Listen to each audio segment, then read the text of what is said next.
Mga kabos, ngayon, in-explore na natin yung kuiba na sinasabi nila at saka pauwi na rin tayo. Sa pag-uwi natin, nakita natin si Tay Virgilio kasi dito sa sementeryo na to, dalawang pamilya lang yung nakatira. Ngayon, tatanungin natin si Tay Virgilio kung totoo ba talaga na yung kuiba na yan nag-open. Kaya ngayon, tatanungin natin.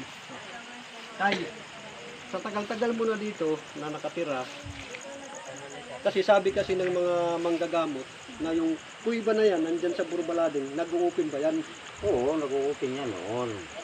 Pero ngayon, hindi na. Yung ano na lang, yung tumutugtog na lang tuwing gabi. Yung nagtutugtog na dyan, di ba ngayon may tugtog na ano natin, may tugtog. Oo. Pero pag pumunta ka doon, walang tugtog. Walang tao. Kung ano sa palagay